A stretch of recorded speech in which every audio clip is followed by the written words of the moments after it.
And then your labs come back and your body is showing like, wait a second, you have really low iron. You have really low vitamin C, because I know that Lizzie loves vitamin C. You have really low vitamin C. You have, oh, look, your cortisol is insane. What's going on? And oh, wait a second, what else do you have? Oh, you're not, oh, I can also tell that there's something else going on. And you reported that you're not sleeping. And I don't know why that would be. Like, if somebody actually came to you with that kind of situation, right? Like, what would their sex life be like? Can you imagine? Like, how would their body be functioning? Well, they're probably in adrenal fatigue, and they're probably, and because of that, their cortisol is also all checked up. So they're not sleeping. They're probably waking up at like 2 a.m. every morning, being awake for an hour. I can also tell you that their cholesterol is probably completely checked up, which means their thyroid is potentially off as well, which the thyroid is the metabolism, is the fuel to your metabolism. So that's probably going on. And my guess is they're extremely inflamed and bloated and probably have some constipation going on. And so think about that, and low energy. Like, they're gonna have pretty sexy, low, right? Yeah. So if you feel like that, are you really gonna feel sexy? Right? No, probably not. You're going to be like, get off of me. I don't have time for you because I just worked all day. I have no energy. I don't want to be touched because I feel disgusting. Yeah, absolutely. And on top of that, this is how nutrition can affect your sex life. Yes. And on top of that, they're probably not exercising. They're probably not working out. So their testosterone is, in the pits. Way low. And their endorphins are low. And they're potentially depressed.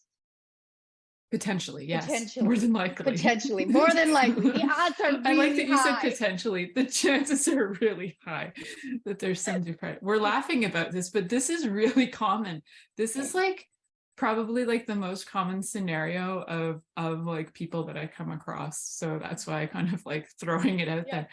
And I laugh, but I'm sad about it, because I also think it's devastating that we don't have the information, or that if we are given the information about how to work our health, we're like, I don't have the time.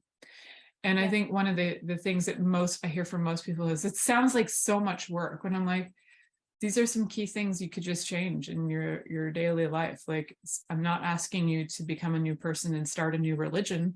I'm just asking you to change a few things. Because starting a new religion is a big job. Like, think about what Jesus had to do that. So I'm not asking you to do that. That's a whole different thing. It's a whole other situation. I'm just asking you to change a few things to get your life back on track. So let's take that breakfast, for example, and just give a couple examples of how you can actually make that better. All right. Yeah. So instead of having 3 cups of double shot coffees, you're going to eat breakfast first before you drink the coffee. Okay. You're actually going to put some cream or milk in the coffee so that the caffeine doesn't spike your blood sugars as much, and it doesn't affect your cortisol as much, therefore doesn't affect your adrenals as much. So you can put a little bit of that and some maple syrup or honey in it, and it's going to keep it a little bit more stable. And then with the potatoes, what we're going to do is have some protein with it. You're going to have potatoes, have them fried in canola oil if you want to. We're just going to make it a little bit better. We're going to make a hash and do like onions and bell peppers. And we're going to make a potato hash with onions and bell peppers and eggs. And then you have an orange with it.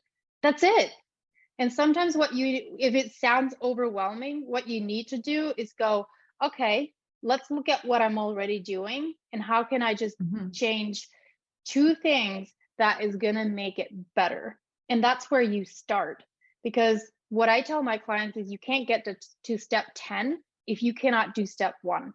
You have to do step 1 first and work your way all the way up to step 10, 20, 40, whatever step you want to get to. But it shouldn't be so overwhelming that it paralyzes you to the point of not being able to start. So to start small. And